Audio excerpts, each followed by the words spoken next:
ಧರ್ಮಸ್ಥಳ ಹೆಣಹೂತ ಶೋಧ ಪ್ರಕರಣಕ್ಕೆ ಸ್ಫೋಟಕ ಟ್ವಿಸ್ಟ್ ಸಿಗ್ತಾ ಇದೆ. ಎಸ್ಐಟಿ ರಚನೆ ಮಾಡಿದ್ದು ಯಾರು? ಸರ್ಕಾರ. ಆದರೆ ಆ ಸರ್ಕಾರಕ್ಕೆ ಎಸ್ಐಟಿ ರಚನೆ ಮಾಡೋದು ಇಷ್ಟ ಇರಲಿಲ್ವಾ? ಸಚಿವ ದಿನೇಶ್ ಗುಂಡೂರಾವ್ ಬಾಯ್ ಬಿಟ್ರು ಸ್ಫೋಟಕ ಸತ್ಯ. ಮಂಗಳೂರು ಪೊಲೀಸರು ಸಕ್ರಮವಾಗಿ ತನಿಖೆ ಮಾಡ್ತಾ ಇದ್ರು. ಈ ಪ್ರಕರಣವನ್ನ ಎಸ್ಐಟಿಗೆ ಕೊಡೋ ಅಗತ್ಯವಿರಲಿಲ್ಲ. ಸರ್ಕಾರದ ಹಾಲಿ ಸಚಿವರೊಬ್ಬರ ಬಾಯಲ್ಲಿ ಎಸ್ಐಟಿ ರಚನೆ ಮಾಡೋದಕ್ಕೆ ಇಷ್ಟ ಇರಲಿಲ್ಲ, ಅದರ ಅವಶ್ಯಕತೆಯೂ ಇರಲಿಲ್ಲ, ಅದರ ಅಗತ್ಯತೆಯೂ ಇರಲಿಲ್ಲ. ಮಂಗಳೂರು ಪೊಲೀಸರು ಇದನ್ನ ಸಕ್ರಮವಾಗಿ ಮಾಡ್ತಾ ಇದ್ರು. ಹಾಗಾದ್ರೆ ಅನಾವಶ್ಯಕ ರಚನೆನ ಎಸ್ಐಟಿಗೆ ಕೊಡೋದು ಸರ್ಕಾರಕ್ಕೆ ಇಷ್ಟ ಇರಲಿಲ್ವಾ? ಸಚಿವ ದಿನೇಶ್ ಗುಂಡೂರಾವ್ ಬಾಯ್ ಬಿಟ್ರು ಸ್ಫೋಟಕ ಸತ್ಯ. ಅದರ ಇಂಚಿಂಚು ಮಾಹಿತಿ we are going to break. Mangaluru ಪೊಲೀಸರು ಸಕ್ರಮವಾಗಿ ಮಾಡ್ತಾ ಇದ್ರು ಅಂದ್ರೆ ಪ್ರಾಮಾಣಿಕವಾಗಿ ಅವರೇ ಮಾಡ್ತಾ ಇದ್ರು. ಎಸ್ಐಟಿ ರಚನೆ ಮಾಡೋದು ಅವಶ್ಯಕತೆ ಇರಲಿಲ್ಲ ಅಂತ. ಆದ್ರೆ ಎಡಪಂಥೀಯ ಸಂಘಟನೆಗಳ ಒತ್ತಡ ಹೇರಿದ್ರು. ಈ ಸಾಲನ್ನು ಅಬ್ಸರ್ವ್ ಮಾಡಿ. ಎಡಪಂಥೀಯ ಸಂಘಟನೆಗಳು ಒತ್ತಡ ಹೇರಿದ್ರಿಂದಾಗಿ ಎಸ್ಐಟಿಯನ್ನ ರಚನೆ ಮಾಡ್ತಾ ಹಾಗಾದ್ರೆ ಸರ್ಕಾರ. ಒಂದು ವೇಳೆ ಬಲಪಂಥೀಯ ಸಂಘಟನೆಗಳು ಒತ್ತಡ ಹಾಕಿದ್ರೆ ಏನು ಸಿಬಿಐಗೆ ಕೊಡ್ತಿದ್ರೇನು? ಕೇಳಿ ಬಂದಿರುವ ಆರೋಪಗಳು ಅತ್ಯಂತ ಗಂಭೀರ ಸ್ವರೂಪದ್ದು. ಇದು ನಿಜ ಆಗಿದ್ರೆ ಜಗತ್ತಿನ ಅತ್ಯಂತ ದೊಡ್ಡ ಸುದ್ದಿ ಇದು ಆಗುತ್ತೆ. ದಕ್ಷಿಣ ಕನ್ನಡ ಉಸ್ತುವಾರಿ ಸಚಿವ ದಿನೇಶ್ ಗುಂಡೂರಾವ್ ಸ್ಫೋಟಕ ಹೇಳಿಕೆ ಎಸ್ಐಟಿ ರಚನೆಯ ಬಗ್ಗೆ. ಧರ್ಮಸ್ಥಳದಲ್ಲಿ ಹೆಣಹೂತ ಪ್ರಕರಣ ಅತ್ಯಂತ ಆಕ್ಟಿವ್ ಆಗಿ ನಡೀತಿರ್ಬೇಕಾದ್ರೆ, ಧರ್ಮಸ್ಥಳದ ಭೂಮಿ ರಣಾಂಗಣಕ್ಕೆ ತಿರುಗಿರ್ಬೇಕಾದ್ರೆ, ಈ ಸಂದರ್ಭದಲ್ಲಿ ಸಂವೇದನಾಶೀಲತೆಯನ್ನ ಮರೆತು ಒಬ್ಬ ಸಚಿವರಾಗಿ ಈ ತರಹದ್ದೊಂದು ಹೇಳಿಕೆ ಕೊಡಬಹುದಾ? ದಿನೇಶ್ ಗುಂಡೂರಾವ್ ಯಾರು ಅಂತ ಕೇಳಿದ್ರೆ ಸಿದ್ದರಾಮಯ್ಯ ಕ್ಯಾಬಿನೆಟ್ನ ಒಬ್ಬರು ಪ್ರಭಾವಿ ಮಿನಿಸ್ಟರ್, ಅದರಲ್ಲೂ ರಾಜ್ಯದ ಆರೋಗ್ಯ ಇಲಾಖೆಯನ್ನು ನಿಭಾಯಿಸ್ತಾ ಇದ್ದಾರೆ. ಆರೋಗ್ಯ ಸಚಿವರಿಗೆ ರಾಜ್ಯದ ಆರೋಗ್ಯದ ಬಗ್ಗೆ ಇಷ್ಟೇ ಕಾಳಜಿನ? ರಾಜ್ಯಕ್ಕೊಂದು ಆರೋಗ್ಯ ಬೇಕಲ್ಲ?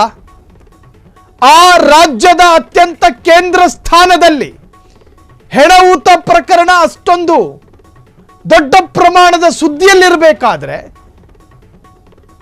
ಎಡಪಂಥೀಯ ಸಂಘಟನೆಗಳು ಅಂತೇಳಿ ಪ್ರತ್ಯೇಕ ಉಲ್ಲೇಖ ಮಾಡ್ತಾರೆ. ದಿನೇಶ್ ಗುಂಡೂರಾವ್ ಸಾಹೇಬ್ರೆ, ನಿಮ್ ಜೊತೆ ಒಂದು ಸಣ್ಣ ಪ್ರಶ್ನೆ.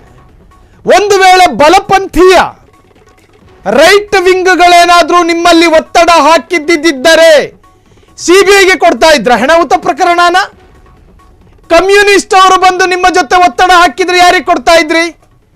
ಎಸ್ಐಟಿ ಸ್ಪೆಷಲ್ ಇನ್ವೆಸ್ಟಿಗೇಷನ್ ಟೀಮ್, ನಿಮ್ಮ ಸರ್ಕಾರವೇ ರಚನೆ ಮಾಡಿರ್ತಕ್ಕಂತಹ ಇನ್ವೆಸ್ಟಿಗೇಷನ್ ಟೀಮ್. ಹಾಗಾದ್ರೆ ನಿಮ್ಮ ಸರ್ಕಾರದ ನಿರ್ಧಾರ ಅಪ್ರಬುದ್ಧ ಅಂತ ಹೇಳ್ತಿರೋದಾ ನೀವು? ನಿಮ್ಮ ಸರ್ಕಾರದ ನಿರ್ಧಾರ ಅಪ್ರಬುದ್ಧನ? ಗೃಹ ಸಚಿವರೇ ಉತ್ತರ ಕೊಡಿ. ಧರ್ಮಸ್ಥಳ ಶೋಧ ಪ್ರಕರಣಕ್ಕೆ ಹೊಸ ಟ್ವಿಸ್ಟ್ ಅನ್ನ ಬರೆದಿಟ್ಟು ಕೊಟ್ಟ ದಿನೇಶ್ ಗುಂಡೂರಾವ್ ಎಸ್ಐಟಿಗೆ ಕೊಡೋದು ಸರ್ಕಾರಕ್ಕೆ ಇಷ್ಟ ಇರಲಿಲ್ವಾ? ಹಾಗಾದ್ರೆ ನಾವು ಪ್ರಶ್ನಾರ್ಥಕ ಚಿಹ್ನೆಯನ್ನು ಹಾಕಿದ್ವಿ. ಕಾರಣ ಅವರ ಹೇಳಿಕೆ ಆ ತರಹದ್ದು. ಸಚಿವ ದಿನೇಶ್ ಗುಂಡೂರಾವ್ ಬಾಯಿ ಬಿಟ್ಟಂತಹ ಸ್ಫೋಟಕ ಸತ್ಯ ಇಡೀ ಕಾಂಗ್ರೆಸ್ಸಿನ ಜಂಘಾಬಲವೇ ನಡುಗುತ್ತೆ. ಈ ಪ್ರಕರಣವನ್ನ ಎಸ್ಐಟಿಗೆ ಕೊಡೋ ಅಗತ್ಯವಿರಲಿಲ್ಲ. ಅದರ ಅರ್ಥ ಏನು? ಆದರೆ ನೋಡಿ, ಎಡಪಂಥೀಯ ಸಂಘಟನೆಗಳ ಒತ್ತಡ ಹೇರಿದ್ರು ಅನ್ನೋ ಕಾರಣಕ್ಕೆ ನಾವು ಈ ಎಸ್ಐಟಿಗೆ ಕೊಟ್ವಿ ಅಂತೇಳಿ ಹೇಳಿದ್ದು ಬೇರೆ ಯಾರೂ ಅಲ್ಲ, ಸಾಕ್ಷಾಲ್ ದಿನೇಶ್ ಗುಂಡೂರಾವ್. ಕೇಳಿಸ್ಕೊಳ್ಳಿ ಒಂದ್ಸತಿ.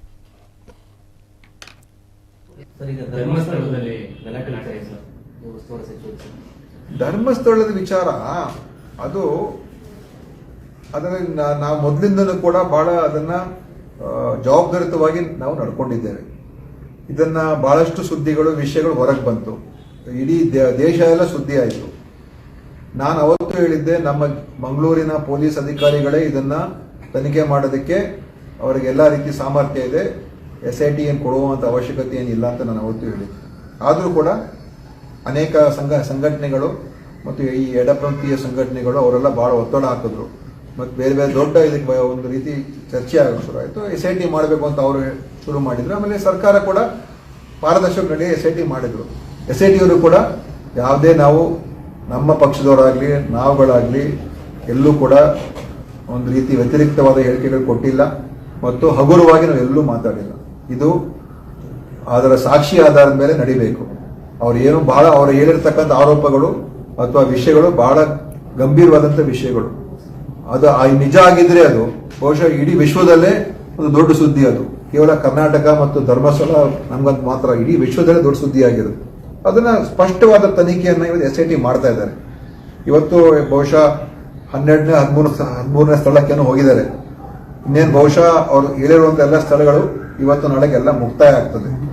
ತದನಂತರ ಇನ್ನೇನಾದ್ರೂ ಅವ್ರಿಗೆ ಮಾಹಿತಿ ಸಿಕ್ಕಿದ್ರೆ ಆಮೇಲೆ ನೋಡೋಣ. ಕೆಲ ಯೂಟ್ಯೂಬ್ಸ್ಗಳೆಲ್ಲ SIT ಇಂದ ಮೂಲದಿಂದ ಮಾಹಿತಿ 13 ಯೂಟ್ಯೂಬ್ ಅಲ್ಲಿ ಏನ್ ಹೇಳ್ತಾರೆ ಅದರ ನಾನು ಉತ್ತರ ಇಲ್ವಾ ಅಂತ ನೋಡಿ, ನಾನು ಅದ್ರ ಬಗ್ಗೆ ಹೋಗಲ್ಲ. ನಮ್ಮ ದೇಶದಲ್ಲಿ ಜನರಿಗೆ ಮಾತಾಡೋದಕ್ಕೆ ಅವಕಾಶ ಇದೆ, ಹೇಳ್ಬೋದು. ಕೋರ್ಟ್ಗಳು ಕೂಡ ಕೆಲವು ಮಾನ್ಯತೆಗಳು ಕೊಟ್ಟಿದ್ದಾರೆ. ಆದ್ರೆ ಯಾರೇ ಏನೇ ಇರಲಿ ಅದನ್ನ ವೈಭವೀಕರಿಸುವಂತದ್ದಕ್ಕೆ ಹೋಗಬಾರದು ಅಲ್ವಾ. ನಿಜಾಂಶ ಏನಿದೆ ಅದು ಜನರಿಗೆ ಗೊತ್ತಾಗ್ಬೇಕು. ಇವ್ರು ಹೇಳಿರುವಂತಹ ವಿಷಯಗಳು ನಿಜ ಆಗಿದ್ರೆ ಅದು ಬಹಳ ಗಂಭೀರವಾದಂತ ವಿಷಯ. ಸೊ ಇವತ್ತು ಇದುವರೆಗೂ ಬಂದಿರುವಂತ ಮಾಹಿತಿ ಪ್ರಕಾರ ಪೊಲೀಸರು ಏನ್ ತನಿಖೆ ಮಾಡಿದ್ದಾರೆ, ಒಂದ್ ಕಡೆ ಮಾತ್ರ ಅದು ಒಂದ್ ಕಡೆ ಸಿಕ್ಕಿದೆ ಅಷ್ಟೇ. ಅದು ಬಿಟ್ರೆ ಇನ್ನೆಲ್ಲೂ ಕೂಡ ಸಿಕ್ಕಿಲ್ಲ ಅವ್ರು ಹೇಳಿರುವಂತ ಸ್ಥಳಗಳು. ಮುಂದೆ ಇನ್ನು ನೋಡೋಣ, 1-2 ದಿವಸ ಇದೆ. ತದನಂತರ ಬೇರೆ ಏನೇನಾದ್ರೂ ಮಾಹಿತಿ ಬಂದ್ರೆ ನೋಡ್ಕೊಂಡು SIT ತೀರ್ಮಾನ ಮಾಡ್ತಾರೆ. ತಪ್ಪಾಗಿದ್ರೆ ಶಿಕ್ಷೆ ಆಗ್ಲೇಬೇಕು, ಅದನ್ನ ನೋಡೋಣ. ಸರ್, ಸುನೀಲ್ ಕುಮಾರ್ ಅವರು SIT ತನಿಖೆ ಈಗಾಗಲೇ ಆದಿತ್ಯ ತಪ್ತಾ ಇದೆ ಅಂತ ಹೇಳಿ ಆರೋಪ ಮಾಡಿದ್ದಾರೆ. ಸುನೀಲ್ ಕುಮಾರ್ ಅವರು ಅವ್ರಿಗೆ ಹೇಳೋದಕ್ಕೆ ಯಾವ ಆಧಾರ ಇದೆ ನಂಗೆ ಅರ್ಥ ಆಗ್ತಾ ಇಲ್ಲ. ಅವ್ರಿಗೆ ಬಹುಶಃ ಬೇರೆ ಉದ್ದೇಶಗಳು ಇರ್ಬೋದು ಅಷ್ಟೇ, ನನಗೆ ಗೊತ್ತಿಲ್ಲ. ಅವ್ರು ಏನ್ ಹೇಳಿದ್ರೆ ಗೊತ್ತಿಲ್ಲ, ಬಟ್ ಏನಾದ್ರೂ ಆಧಾರ ಇಟ್ಕೊಂಡು ಹೇಳಿದ್ರೆ ಒಪ್ಕೋಬಹುದು. ಓಕೆ. ಸರ್, ಈಗ ಧರ್ಮಸ್ಥಳದಲ್ಲಿ ಗಲಾಟೆ ಆಗ್ತಾ ಇದೆ ಸರ್, ಧರ್ಮಸ್ಥಳದ ವಿಚಾರ ಅದು ಅದರಲ್ಲಿ ನಾವು ಮೊದಲಿಂದಲೂ ಕೂಡ ಬಹಳ ಅದನ್ನ ಜವಾಬ್ದಾರಿತವಾಗಿ ನಾವು ನಡ್ಕೊಂಡಿದ್ದೇವೆ. ಇದನ್ನ ಬಹಳಷ್ಟು ಸುದ್ದಿಗಳು ವಿಷಯಗಳು ಹೊರಗೆ ಬಂತು, ಇಡೀ ದೇಶ ಎಲ್ಲ ಸುದ್ದಿ ಆಯಿತು. ನಾನು ಅವತ್ತು ಹೇಳಿದ್ದೆ, ನಮ್ಮ ಮಂಗಳೂರಿನ ಪೊಲೀಸ್ ಅಧಿಕಾರಿಗಳೇ ಇದನ್ನ ತನಿಖೆ ಮಾಡೋದಕ್ಕೆ ಅವರಿಗೆ ಎಲ್ಲ ರೀತಿ ಸಾಮರ್ಥ್ಯ ಇದೆ, SIT ಏನು ಕೊಡುವಂತ ಅವಶ್ಯಕತೆ ಏನಿಲ್ಲ ಅಂತ ನಾನು ಅವತ್ತು ಹೇಳಿದ್ದೆ. ಆದರೂ ಕೂಡ ಅನೇಕ ಸಂಘಟನೆಗಳು ಮತ್ತು ಈ ಎಡಪಂಥೀಯ ಸಂಘಟನೆಗಳು ಅವರೆಲ್ಲ ಬಹಳ ಒತ್ತಡ ಹಾಕಿದ್ರು. ಮತ್ತು ಬೇರೆ ಬೇರೆ ದೊಡ್ಡ ಇದಕ್ಕೆ ಒಂದು ರೀತಿ ಚರ್ಚೆ ಆಗೋದು ಶುರು ಆಯಿತು. SIT ಮಾಡಬೇಕು ಅಂತ ಅವರು ಶುರು ಮಾಡಿದ್ರು. ಆಮೇಲೆ ಸರ್ಕಾರ ಕೂಡ ಕೇಳಿಸ್ಕೊಂಡ್ರಲ್ಲ, ಇದು ರಾಜ್ಯದ ಆರೋಗ್ಯ ಮಂತ್ರಿಯೊಬ್ಬರ ಹೇಳಿಕೆ. ನಿಜಕ್ಕೂ ಕೂಡ ನಾನು ಈ ಘಳಿಗೆ ಹೇಳ್ತಾ ಇದ್ದೀನಿ, ಆರೋಗ್ಯ ಸಚಿವರಿಗೆ ರಾಜ್ಯದ ಆಂತರಿಕ ಆರೋಗ್ಯದ ಮೇಲೆ ಕಾಳಜಿ ಇಲ್ವಾ? ಸೂಕ್ಷ್ಮ ಪ್ರದೇಶ ಆಗಿ ಮಾರ್ಪಟ್ಟ ಧರ್ಮಸ್ಥಳದ ಹೆಣವುತ ಪ್ರಕರಣವನ್ನ ಪ್ರಣವ್ ಮೊಹಾಂತಿ ಅವರು ರಾತ್ರಿ ಹಗಲೆನ್ನದೆ ನಿದ್ದೆಗೆಟ್ಟು ಅತ್ಯಂತ ಆಕ್ಟಿವ್ ಆಗಿ ಎಡನೋ ಬಲನೋ ಹೂತಿರೋ ಹೆಣ ತೆಗಿತಾ ಇದ್ದೀವಿ, ಭೂಗರ್ಭದಲ್ಲಿ ಅಡಗಿರುವ ರಹಸ್ಯಗಳು ಹೊರ ತೆಗಿತಾ ಇದ್ದೀವಿ ಅನ್ನೋ ಸಂದೇಶವನ್ನು ಕೊಡ್ತಾ ಇದ್ದಾರೆ SIT. ಅದರೆಡೆಯಲ್ಲಿ ಎಡಪಂಥೀಯ ಬಲಪಂಥೀಯ ಯಾವ ಸೀಮೆ ರಾಜಕಾರಣಿರಿ ನೀವು? ಒಂದು ವೇಳೆ ನಾಳೆ ದಿನ ಬಲಪಂಥೀಯರು ಒತ್ತಡ ಹಾಕಿದ್ರೆ ಈ ಪ್ರಕರಣನ CBIಗೆ ಕೊಡ್ತಾ ಇದ್ರಾ? ಗೌರಿ ಲಂಕೇಶ್ ಅವರ ಮನೆ ಬಾಗಿಲಿಗೆ ಹೋಗಿ ಆಗಂತಕರು ಕೊಲೆ ಮಾಡಿದಾಗ ಬೆಂಗಳೂರು ಪೊಲೀಸರ ಮೇಲೆ ಹಾಗಾದ್ರೆ ನಂಬಿಕೆ ಇರಲಿಲ್ವಾ? ಯಾಕೆ ಅದಕ್ಕೊಂದು SIT ಆಯಿತು? ಪ್ರಜ್ವಲ್ಲ ರೇವಣ್ಣರ ಪ್ರಕರಣಕ್ಕೆ ಯಾಕೆ SIT ರಚನೆ ಆಯಿತು?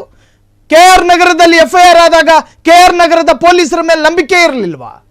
ಗೌರಿ ಲಂಕೇಶ್ ಪ್ರಕರಣ SITಗೆ ಹೋಗಿತ್ತು, ಪ್ರಜ್ವಲ್ಲ ರೇವಣ್ಣರ ಪ್ರಕರಣ SITಗೆ ಹೋಗಿತ್ತು. ಅದರ ಅರ್ಥ SITಯನ್ನು ರಚಿಸಿದ್ದು ಯಾರು? ಇದೇ ರಾಜ್ಯ ಸರ್ಕಾರದ ಮೂಗಿನ ನೇರಕ್ಕಲ್ವ ರಚನೆಯಾಗಿರೋದು. ಅದರ ಅರ್ಥ ಏನು? ನಿಮ್ಮ ಮಾತಿನ ಅರ್ಥ, ನಿಮ್ಮ ಸರ್ಕಾರದ ನಿರ್ಧಾರ ಹಾಗಾದ್ರೆ ಅಪ್ರಬುದ್ಧ ಅಂತಾನ? ನಮಗೆ ಮಂಗಳೂರಿನ ಪೊಲೀಸರ ಮೇಲೆ ನಂಬಿಕೆ ಇದೆ ಎನ್ನುವಂತ ಮಾತನ್ನ ಒಂದು ವಾದಕ್ಕೆ ಅಂತ ಒಪ್ಕೊಳ್ಳೋಣ. ನೀವು ಮಂಗಳೂರು ಉಸ್ತುವಾರಿ ಅನ್ನೋದನ್ನ ಅಥವಾ ಅದನ್ನು ಸಾಬೀತುಪಡಿಸೋದಕ್ಕೆ ಈ ಹೇಳಿಕೆ ಕೊಡ್ತಾ ಇದ್ದೀರಾ? ಹಾಗಾದ್ರೆ ನೀವು ಎಡಪಂಥೀಯರನ್ನ ಓಲೈಕೆ ಮಾಡೋದಕ್ಕೆ ಈ ನಿರ್ಧಾರವನ್ನು ತೆಗೆದುಕೊಂಡಿದ್ದ? SIT ರಚನೆ ಅನ್ನೋದು ರಾಜ್ಯದ ಒಂದು ಕೇಂದ್ರ ಸ್ಥಾನದ ಮೇಲೆ ಆರೋಪಗಳು ಕೇಳಿ ಬಂದಾಗ ಅದಕ್ಕೊಂದು ಇತ್ಯರ್ಥ ಆಗಬೇಕು ಅಥವಾ ಅದು ತಾರ್ಕಿಕ ಅಂತ್ಯಕ್ಕೆ ಬರಬೇಕು ಅನ್ನೋ ಕಾರಣಕ್ಕಲ್ಲ ಹಾಗಾದ್ರೆ ನೀವು SIT ರಚನೆ ಮಾಡಿರೋದು. ಯಾವುದೋ ಸಂಘಟನೆಗಳು ಬಂದ್ರಂತೆ, ಅವರು ಒತ್ತಡ ಹಾಕಿದ್ರಂತೆ, ಇವರು ಅದಕ್ಕೆ ಒಪ್ಕೊಂಡ್ರಂತೆ. ಹಾಗಾದ್ರೆ ನೀವು ಎಡಪಂಥೀಯರನ್ನ ಓಲೈಸ್ತಿದ್ದೀರಾ ಅಂತ ಆಯ್ತು. ರಾಜ್ಯ ಆರೋಗ್ಯ ಸಚಿವರೇ, ನಿಮ್ಮ ಹೇಳಿಕೆ ಗೃಹ ಸಚಿವರ ಗಮನಕ್ಕೆ ಹೋಗಲಿಲ್ಲ ಅಂತ ಕಾಣಿಸುತ್ತೆ. ಮೊನ್ನೆ ಹಸಿಯಾದ ಒಂದು ಹೇಳಿಕೆ ಕೊಡ್ತಾರೆ ಗೃಹ ಮಂತ್ರಿ ಅವರು. SIT ತನಿಖೆಗೆ ಮಧ್ಯಪ್ರವೇಶ ನಾವು ಮಾಡೋದಿಲ್ಲ. ಅತ್ಯಂತ ಪ್ರಾಮಾಣಿಕ ತನಿಖೆಯಾಗ್ತಾ ಇದೆ. ಧರ್ಮಸ್ಥಳದ ನಾಗರಿಕರನ್ನೂ ಒಳಗೊಂಡು ರಾಜ್ಯದ ಜನ ನ್ಯಾಯವನ್ನು ಬಯಸ್ತಾ ಇದ್ದಾರೆ. ಅದು SIT ಇಂದ ಸಿಗಬಹುದು ಅಂತ ವಿಶ್ವಾಸವನ್ನು ವ್ಯಕ್ತಪಡಿಸ್ತಾರೆ. ಯಾರ ವ್ಯಾಪ್ತಿಗೆ ಪೊಲೀಸ್ ಇಲಾಖೆ ಬರುತ್ತೋ ಆ ಇಲಾಖೆಯ ಮಂತ್ರಿಯೊಬ್ಬರು ನಿಮ್ಮ ಇಲಾಖಾ ವ್ಯಾಪ್ತಿಗೆ ಬರುವಂತಹ ರಾಜ್ಯದ ಆರೋಗ್ಯದ ಬಗ್ಗೆನೇ ಗಮನ ಇಲ್ಲ. ನಿಮಗೆ ರಾಜ್ಯದ ಆರೋಗ್ಯ ಬಗ್ಗೆ ಗಮನ ಇಲ್ಲ. ನೀವು ನಾಗರಿಕರ ವೀಕ್ಷಣೆಯಲ್ಲಿ ಇರ್ತೀರಿ ಅನ್ನೋ ಒಂದು ಸಣ್ಣ ಪರಿಜ್ಞಾನ ಬೇಡ? ಇಟ್ಸ್ ಸ್ಮಾಲ್ ಕಾಮನ್ ಸೆನ್ಸ್ ಅಲ್ವಾ ಅದು? ಮಾಧ್ಯಮದ ಮುಂದೆ ಮಾತನಾಡಬೇಕಾದರೆ ಸರ್ಕಾರದ ನಿರ್ಧಾರಗಳನ್ನೇ ದೌರ್ಬಲ್ಯ ಮಾಡ್ತೀರಿ, ದುರ್ಬಲವಾದ ನಿರ್ಧಾರ ಅನ್ನೋ ತರಹದ ವ್ಯಾಖ್ಯಾನ ಮಾಡ್ತೀರಿ. ಬಿಜೆಪಿ ಶಾಸಕ, ಕಾರ್ಕಳದ ಶಾಸಕ ಸುನೀಲ್ ಕುಮಾರ್ ಈ ಪ್ರಕರಣದ ಬಗ್ಗೆ ಒಂದು ಹೇಳಿಕೆಯನ್ನು ಕೊಡ್ತಾರೆ. ಅದಕ್ಕೆ ಉತ್ತರವಾಗಿ ನೀವು ಕೊಡುವಂತಹದ್ದೇನು? ನಾವು ಈ ಒಂದು ತೀರ್ಮಾನದಲ್ಲಿ ಇರಲಿಲ್ಲ, ನಮ್ಮ ಹತ್ರಕ್ಕೊಂದಷ್ಟು ಲೆಫ್ಟ್ ವಿಂಗ್ ಸಂಘಟನೆಗಳ ವ್ಯಕ್ತಿಗಳು ಬಂದಿದ್ರು, ಒತ್ತಡ ಹಾಕಿದ್ರು ಅನ್ನೋ ಕಾರಣಕ್ಕೆ SITಯನ್ನು ರಚನೆ ಮಾಡಿದ್ದೀವಿ. ಮಂಗಳೂರು ಪೊಲೀಸ್ ಅಧಿಕಾರಿಗಳ ಮೇಲೆ ನಮಗೆ ನಂಬಿಕೆ ಇತ್ತು. ಅವರು ಅತ್ಯಂತ ನೈತಿಕವಾಗಿ ಜೊತೆಗೆ ಸಮರ್ಥರಾಗಿ ಕೆಲಸ ಮಾಡ್ತಿದ್ರು ಸಕ್ರಮವಾಗಿ. ಸೊ ಇದರ ಅವಶ್ಯಕತೆನೇ ಇರಲಿಲ್ಲ SIT ರಚನೆ ಮಾಡೋದು. ಆದರೂ ಮಾಡಿದ್ವಿ ಅನ್ನೋ ಅರ್ಥದಲ್ಲಿ ಮಾತನಾಡಿದ್ರಿ. ನೋಡಿ, ಎಡಪಂಥೀಯನೋ ಬಲಪಂಥೀಯನೋ ಸರ್ಕಾರದ ನಿರ್ಧಾರಗಳು ಜನಪರವಾಗಿರಬೇಕು, ಜನಹಿತಕ್ಕಾಗಿರಬೇಕು, ರಾಜ್ಯದ ಹಿತಕ್ಕಾಗಿರಬೇಕು. ಅವ್ರು ನಮ್ಮ ಹತ್ರಕ್ಕೆ ಬಂದರು, ಇವ್ರು ನಮ್ಮ ಹತ್ರಕ್ಕೆ ಬಂದರು, ಅವರ ಪ್ರಭಾವಕ್ಕೆ ನಾವು ಒಳಗಾದ್ವಿ. ನಿಮ್ಮ ದೌರ್ಬಲ್ಯಗಳನ್ನು ಪ್ರದರ್ಶನಕ್ಕೆ ಇಡ್ತಾ ಇದ್ದೀರಲ್ರಿ ಆರೋಗ್ಯ ಸಚಿವರೇ, ಹೆಲ್ತ್ ಮಿನಿಸ್ಟರ್ ಸಾಹೇಬ್ರೆ. ನಿಮ್ಮ ಸರ್ಕಾರದ ದೌರ್ಬಲ್ಯತೆಯನ್ನು ಪ್ರದರ್ಶನಕ್ಕೆ ಇಡ್ತಾ ಇದ್ದೀರಿ ನೀವುಗಳು. ನಿಮ್ಮ ಯೋಚನೆಯ ಸಾಮರ್ಥ್ಯನೇ ಇಷ್ಟ. ಹಾಗಾದ್ರೆ ಧರ್ಮಸ್ಥಳ ಎನ್ನುವಂತಹ ಜಾಗದಲ್ಲಿ ಹೆಣಹೂತ ಪ್ರಕರಣದ SIT ತನಿಖೆ ಆಕ್ಟಿವ್ ಆಗಿ ನಡೀತಾ ಇದೆ. ಸೊ ಈಗ ಸಿಕ್ಕಿರ್ತಕ್ಕಂತಹ ಮಾಹಿತಿಯ ಪ್ರಕಾರ ಈ ಪ್ರಕರಣವನ್ನು SITಗೆ ಕೊಡೋ ಅಗತ್ಯವಿರಲಿಲ್ಲ. ಆದರೆ ಎಡಪಂಥೀಯ ಸಂಘಟನೆಗಳು ಒತ್ತಡ ಹೇರಿದ್ರಿಂದಾಗಿ SIT ರಚನೆ ಮಾಡಬೇಕಾದ ಅಗತ್ಯತೆಗೆ ಇಳಿದ್ವಿ. SIT ತನಿಖೆಯಲ್ಲಿ ನಾವು ಯಾರೂ ಮೂಗು ತೂರಿಸಿಲ್ಲ. ಕೇಳಿ ಬಂದಿರುವ ಆರೋಪಗಳು ಅತ್ಯಂತ ಗಂಭೀರ ಸ್ವರೂಪದ್ದು. ಇದು ನಿಜ ಆಗಿದ್ರೆ ಜಗತ್ತಿನ ಅತ್ಯಂತ ದೊಡ್ಡ ಸುದ್ದಿ ಇದಾಗುತ್ತೆ. ದಕ್ಷಿಣ ಕನ್ನಡ ಉಸ್ತುವಾರಿ ಸಚಿವ ದಿನೇಶ್ ಗುಂಡೂರಾವ್ ಸ್ಫೋಟಕ ಹೇಳಿಕೆಯೊಂದನ್ನು ಹೆಣಹೂತ ಪ್ರಕರಣಕ್ಕೆ ಸಂಬಂಧಪಟ್ಟ ಹಾಗೆ ಕೊಟ್ಟಿದ್ದಾರೆ. ಕ್ಷಣ ಕ್ಷಣದ ಸುದ್ದಿಗಳಿಗಾಗಿ ಫ್ರೀಡಂ ಟಿವಿ ಸಬ್ಸ್ಕ್ರೈಬ್ ಮಾಡಿ, ಲೈಕ್ ಮಾಡಿ ಹಾಗೂ ಫಾಲೋ ಮಾಡಿ. ಹೊಸ ಸುದ್ದಿಗಳ ನೋಟಿಫಿಕೇಶನ್ಗಾಗಿ ಬೆಲ್ ಐಕಾನ್ ಮೇಲೆ ಕ್ಲಿಕ್ ಮಾಡಿ.